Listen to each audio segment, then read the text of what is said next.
मैं कोलकाता केस में एक ट्रेनी डॉक्टर हूँ और आज मैं आपको अपने पूरे जीवन की कथा बता रही हूँ।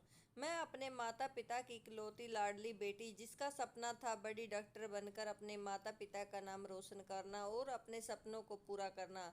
आज आप मुझे कोलकाता में एक ट्रेनी डॉक्टर के रूप में जानते हैं। कुछ लोग मुझे मयूरी कहते हैं तो कुछ निर्भया या दामिनी। आज देश भर में मेरा हर घर में नाम लिया जा रहा है, लेकिन मेरा असली नाम डॉक्टर मोमिता है। आप सभी ने मुझ पर जो प्यार और मेरे परिवार को जो सहारा दिया है, उसे देखकर मुझे बहुत अच्छा महसूस हो रहा है। और आप इसलिए मैं आप तक पहुंचने की कोशिश कर रही हूं। मैं पश्चिम बंगाल में रहने वाली एक लड़की हूं। मेरा जन्म 1993 में हुआ था। घर में इकलौती होने के कारण मैं अपने माता पिता की बहुत ही लाडली थी। बचपन से ही मैंने अपने माता पिता को मेहनत करते हुए देखा था। मुझे याद है एक बार जब मैंने डॉक्टर बनने की इच्छा अपने माता पिता से जाहिर की, तो हम एक मध्य वर्गीय परिवार से होने के बावजूद मेरे पिता को मेरी यह इच्छा सुनकर बहुत खुशी हुई। उन्होंने मुझसे कहा, तू बहुत पढ़ लिख कर बड़ी डॉक्टर बन, मैं तेरे साथ हूँ। कहते हुए उन्होंने मेरे सिर पर प्यार से हाथ फेरा। तब से मेरे माता पिता ने अपनी मेहनत की कमाई से मेरी शिक्षा के लिए पैसे बचाए। लोग अक्सर मेरे पिता से कहते हैं कि गरीब होने के कारण वे अपनी बेटी को डॉक्टर नहीं बना पाएंगे। ये बातें सुनकर मुझे बहुत चुभती थी, लेकिन मैंने पूरी मेहनत से पढ़ाई जारी रखी और सभी को गलत साबित कर दिया। आखिरकार मैंने अपनी मेहनत से सरकारी कॉलेज में प्रवेश प्राप्त किया। मैंने दिन रात नीट परीक्षा की तैयारी की, क्योंकि मुझे सरकारी कॉलेज में दाखिला लेना था ताकि मेरी शिक्षा का खर्च कम हो सके। मैं बड़ी डॉक्टर बनकर अपने माता पिता को वे सारी सुविधाएं देना चाहती थी जो अमीर लोगों के घरों में होती हैं। मैं उनकी सेवा करना चाहती थी, उनका नाम रोशन करना चाहती थी और मेरी यह इच्छा पूरी हुई। नीट परीक्षा में मुझे बहुत अच्छे अंक मिले और मुझे उसी के आधार पर कोलकाता के आरजीकर मेडिकल कॉलेज में एडमिशन एमबीबीएस में प्रवेश मिला। मेरी सारी मेहनत सफल हो गई और मेरे माता पिता बहुत खुश हुए। धीरे धीरे मैंने अपनी पढ़ाई पूरी की, लेकिन मुझे और बड़ा डॉक्टर बनना था, लोगों की बेहतर सेवा करनी थी। इसलिए मैंने पीएचडी करने का निर्णय लिया और उसी कॉलेज में पीएचडी की पढ़ाई शुरू की। चेस्ट मेडिसिन के क्षेत्र में मैंने गहन अध्ययन किया और अपना पहला साल पूरा किया। मैंने माता पिता में बहुत खुश थे, क्योंकि अब मेरी पीएचडी पूरे होने के बाद मैं एक प्रतिष्ठित डॉक्टर बनने जा रही थी। मैं वो लोगों की सेवा करने वाली थी और पिताजी ने मेरे शिक्षा के लिए जो कर्ज लिया था उसे भी मैं अब चुकाने वाली थी। मैं अपने माता पिता को एक सुखद जीवन देना चाहती थी। हमने किन कठिन परिस्थितियों में जीवन व्यतीत किया, इसे मैं कभी नहीं भूली। मुझे याद है कि मेरे माता पिता खुद भूखे रहते थे, लेकिन मेरे लिए कुछ बनाकर रखते थे ताकि मैं भूखी न सोऊं। मैंने भी उन्हें देखकर पैसे बचाने का तरीका सीखा। कई चीज़ें मुझे पसंद थी, लेकिन मैंने उन्हें कभी नहीं मांगा। इसलिए मेरे माता पिता हमेशा कहते थे कि मैं बहुत समझदार हो गई हूँ और वे मुझे अपने बेटे की तरह मानते थे। अब पढ़ाई के साथ साथ मैंने आरजीकर अस्पताल में ट्रेनी डॉक्टर के रूप में नौकरी भी शुरू कर दी थी। 2024 का साल शुरू हो गया। मुझे गणपति और दुर्गा पूजा बहुत पसंद थी। अब तो मैं डॉक्टर भी बन गई थी, इसलिए मैंने अपने माता पिता से कहा कि इस साल हम गणपति और दुर्गा पूजा धूमधाम से मनाएंगे। अब हमारे पास पैसे भी हैं और आपकी बेटी एक प्रतिष्ठित डॉक्टर भी बन चुकी है। मेरी ये बातें सुनकर मेरे माता पिता बहुत खुश हुए और उन्होंने कहा, इस साल हम जरूर दुर्गा पूजा मनाएंगे। अब तो मेरे माता पिता मेरी शादी के बारे में भी सोचने लगे थे। तब मेरे पिताजी से साफ साफ कहा, मेरी शादी की चिंता आप मत करो। शादी के लिए इतने सारे पैसे कहाँ से लाएंगे पिताजी, इसलिए इसे आप मुझ पर छोड़ दो। अब मैं बड़ी डॉक्टर बनने वाली हूँ, मेरी चिंता मत करो। हमारे अच्छे दिन आने वाले हैं और फिर जब मुझे सही जीवन साथी मिलेगा तब मैं शादी कर लूँगी। मेरे माता पिता की आंखों में हमेशा मेरी ये बातें सुन के आंसू आ जाते थे। जब भी मैं ऐसा बोलती थी उन्हें खुश देखकर मेरा मन भी आनंद से भर जाता था। मैंने बचपन से अपनी माँ को हमेशा पैसे बचाते हुए देखा, लेकिन मेरे लिए वह कभी भी खर्च करने से पीछे नहीं हटती थी। मेरी पसंद नापसंद उन्हें बखूबी पता होती थी। मुझे बड़ा करने के लिए उन्होंने बहुत त्याग किए थे, अपनी इच्छाओं को दबा दिया था, इसलिए अब मेरी बारी थी उनके सब लिए कुछ करने की। इसलिए मैंने अपने पहले वेतन से अपने माँ के लिए सोने की चूड़ियाँ बनवाई। वे चूड़ियाँ देखकर माँ बहुत खुश हुई और उन्होंने खुशी से मुझे गले गले लगा लिया।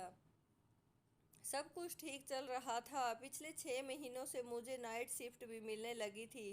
कभी हफ्ते में एक बार नाइट ड्यूटी होती तो कभी कभी हफ्ते में 24 से 36 घंटे भी काम करना पड़ता था। इस कारण मैं आपको आगे कहानी में बताऊंगी। 2024 का अगस्त महीना मेरे लिए इतना घातक साबित होगा, मैंने सपने में भी नहीं सोचा था। मेरे पिताजी सिलाई का काम करते हैं। वे 63 साल के हैं, लेकिन उन्होंने अब तक काम नहीं छोड़ा। एक बार वे बीपी की दवाई लेना भूल सकते हैं, लेकिन काम करना नहीं भूलते। हमेशा मुझे उन्हें समय पर दवाई देने के लिए कहना पड़ता है। हंसते हुए कहते हैं कि हाँ बेटी, लेता हूँ। माँ भी हमेशा कहती थी, तू हमारी बेटी नहीं बेटा है। मैंने वैसे भी बहुत प्यारी थी। मेरे नाम में ही प्यार छिपा था। जब मैं कॉलेज जाती ड्यूटी पर तो अक्सर कानों में कुछ गलत कामों के बारे में सुनने को मिलता। हमारे सीनियर डॉक्टर भी इस पर कभी कभी फुसफुसाते थे, लेकिन मैंने खुद को इन सब चीज़ों से हमेशा दूर रखा। हाँ, लेकिन जब किसी छात्र के साथ अन्याय होता, किसी मरीज से अधिक पैसे वसूले जाते, तो मुझे यह बहुत बुरा लगता और मैं आवाज़ उठाती थी। इस पर हमारे प्राचार्य संदीप घोष हमेशा खूब खूब चिल्लाते थे। प्राचार्य होने के कारण हम सभी उनसे डरते थे, लेकिन मैंने भी उनके बारे में बहुत कुछ सुना था कि वे अस्पताल में क्या क्या करते हैं। कभी कभी आवाज़ उठाने की कोशिश नहीं की, क्योंकि इन बड़े लोगों के चक्कर में नहीं पड़ना चाहती थी। लेकिन जब अस्पताल में दवाइयों की कालाबाजारी होने की बात सामने आई तो मैं शांत कैसे रह सकती थी। मैंने बोलना शुरू किया। मेरी आवाज़ को कहीं दबाने की कोशिश जोरों पे चल रही थी। मुझसे अतिरिक्त काम लिया जा रहा था। मेरे काम के घंटे भी बढ़ा दिए गए थे, लेकिन फिर भी मैंने हार नहीं मानी। अपना काम ईमानदारी से किया और कभी कभी मैं अपने पिताजी को ये बातें बताती थी, लेकिन वे मुझसे कहते थे, बेटी तुम इन चीज़ों से मत पढ़ो। हम गरीब लोग हैं, ये बड़े लोग हैं, इनके हाथ बहुत ऊपर हैं। ये हम तुम्हारी मेहनत पर पानी फेर देंगे। हम साधारण लोग हैं। तुम अपनी पढ़ाई पूरी करो, फिर हम देखेंगे क्या करना है। पिताजी के शब्द सही थे। यहाँ तक पहुँचने के लिए मैंने बहुत मेहनत की थी, इसलिए पिछले 6 महीनों से मैं प्राचार्य और विभाग के उत्पीड़न को सहन कर रही थी और शांतिपूर्वक सिर्फ अपना काम कर रही थी। शायद मुझसे इन लोगों को खतरा महसूस हो रहा था और इसलिए उन्होंने पहले से ही कुछ योजना बनाना शुरू कर दिया था, लेकिन मुझे इसका जरा भी अंदाजा नहीं था। कभी कभी मेरी दोस्त और मैं इस विषय पर चर्चा किया करते थे कि हमारे अस्पताल में कितने गलत काम हो रहे हैं, लेकिन हम हमेशा बोलते बोलते चुप हो जाते, क्योंकि हमें इन चीज़ों से उलझना नहीं था। खैर, हमारे अस्पताल में 2019 में संजय रॉय नाम का एक व्यक्ति भर्ती हुआ। वह आरजी के अस्पताल की पुलिस चौकी में काम करता था। वह 4-5 साल से यहाँ काम कर रहा था, इसलिए उसे हमारे हर विभाग के बारे में पूरी जानकारी थी। कई मरीजों को वह बेड भी दिलवाता था और इसके लिए उसे पैसे भी मिलते थे। लेकिन इस संजय रॉय की नज़र बहुत खराब थी। वह अस्पताल में आने वाली हर महिला को गलत नज़रों से देखता था। उसके बारे में भी हमने चर्चा होती थी, लेकिन वह हमारे प्राचार्य का बहुत खास था और उनके लिए हमेशा मेरे बिना वह खाना भी नहीं खाते थे। उन्हें बताना पड़ता था कि मैंने खाना खा लिया है।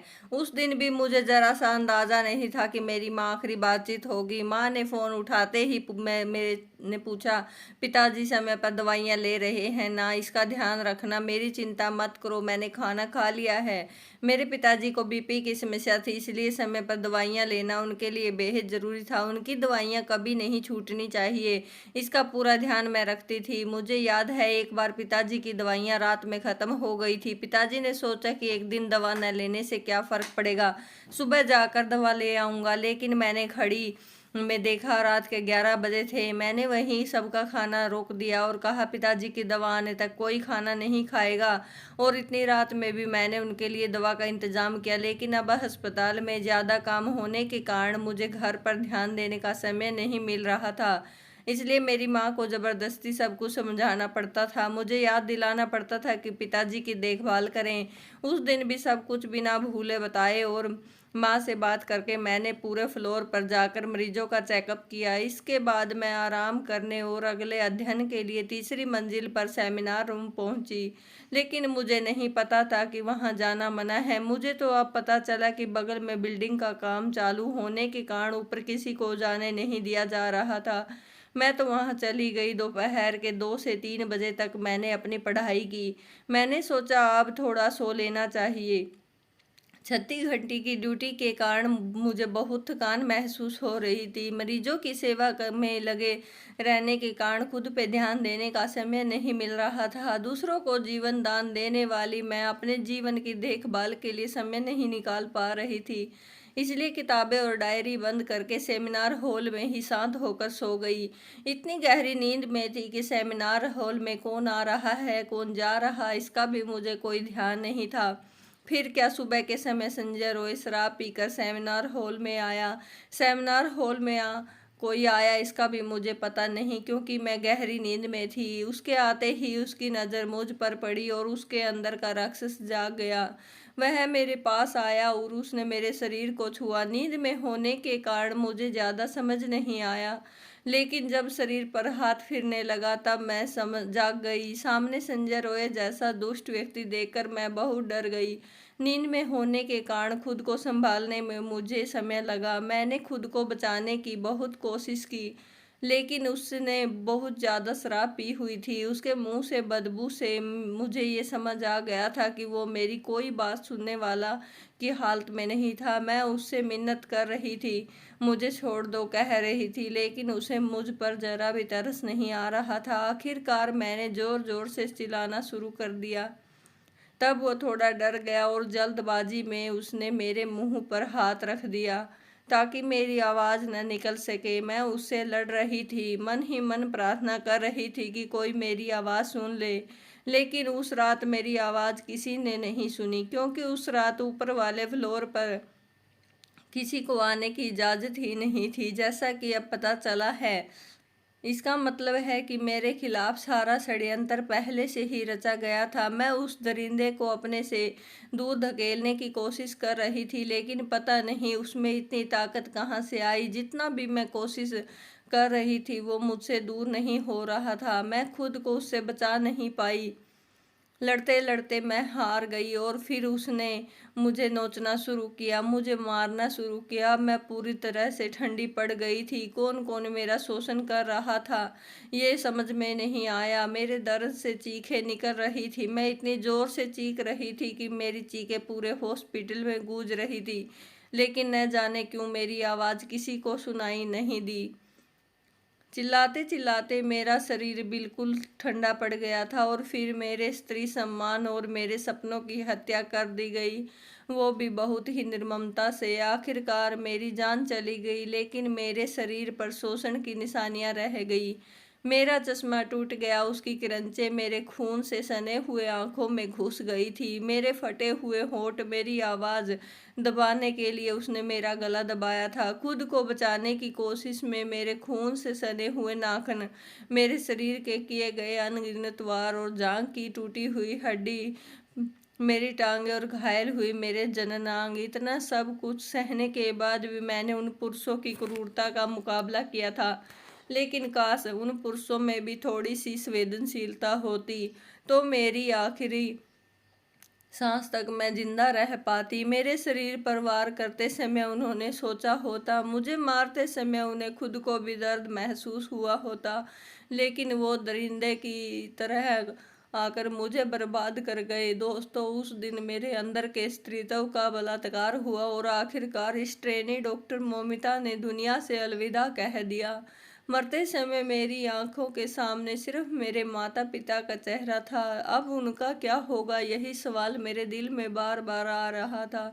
हर दिन दूसरों की जान बचाने वाली मैं, मेरी जान बचाने के लिए वहाँ कोई नहीं था। मरते वक्त भी मुझे यही डर सता रहा था कि मेरे माता पिता इतने बड़े दुख को कैसे सहेंगे। उस दरिंदे ने मेरा शोषण किया, मुझे जिंदा रहते हुए मार डाला, मेरी हत्या कर दी और फिर मेरे अंध नंगे शरीर पर अधूरा कपड़ा डालकर ऐसे चला गया जैसे उसने कुछ किया ही नहीं। मेरी आत्मा तड़पता रहा, मेरे सपने अधूरे रह गए। हर दिन 10 से 12 घंटे की मेहनत से मैं यहाँ तक पहुँची थी। हमारा सपने एक ही रात में टूट गए। मेरे लिए पूरा दिन सिर्फ एक काम था, मुझे किताबों के अलावा कुछ नहीं पता था।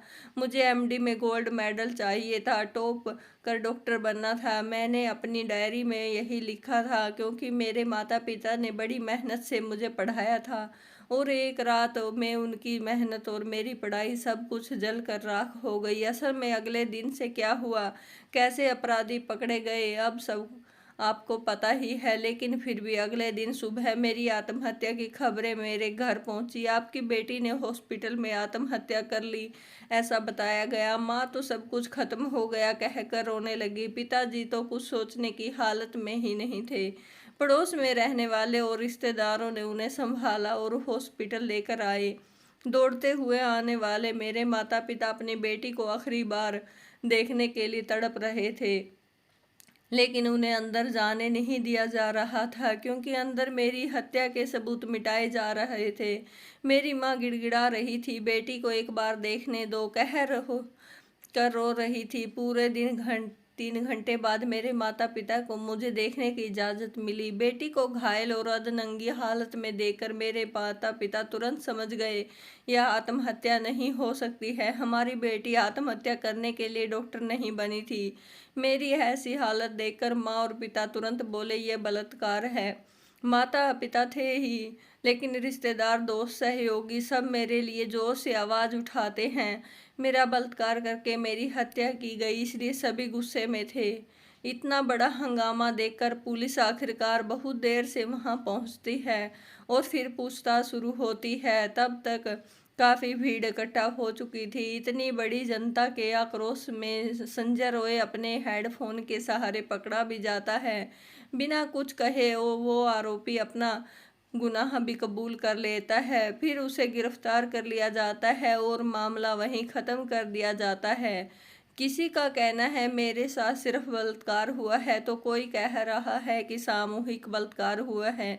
मेरी योनि में पाया गया 151 ग्राम वीर्य जो केवल उस आरोपी का बताया जा रहा है। क्या मेरे साथ हुआ सामूहिक बलात्कार दबाया जा रहा है? अचानक मरम्मत के नाम पर घटनास्थल की दीवारें तोड़ी जाने लगी, उसका क्या? इमरजेंसी रूम में सीसीटीवी कैमरा नहीं था, लेकिन वो वीडियो मिला था। उसमें अब तक कोई सच्चाई सामने क्यों नहीं आई? क्या बलात्कार और मुझे मारने की साजिश शामिल बड़े चेहरों को बचाने के लिए सबूत मिटाए जा रहे हैं? जनता के बीच घुसकर क्या उन दरिंदों के कुछ लोगों ने हॉस्पिटल में आकर सारे सबूत नष्ट कर दिए और मेरे साथ अत्याचार करने वाले उन लोगों को छोड़कर फिर से उन्हें जीने का मौका देने का फैसला किया जा रहा है? पता नहीं अब मुझे न्याय मिलेगा या नहीं। मेरे साथ जो हुआ है वह क्यों हुआ है, क्या कभी पता चलेगा? क्या संजय रॉय को कभी फांसी होगी या नहीं? लेकिन अगर उन्हें ऐसे ही छोड़ दिया गया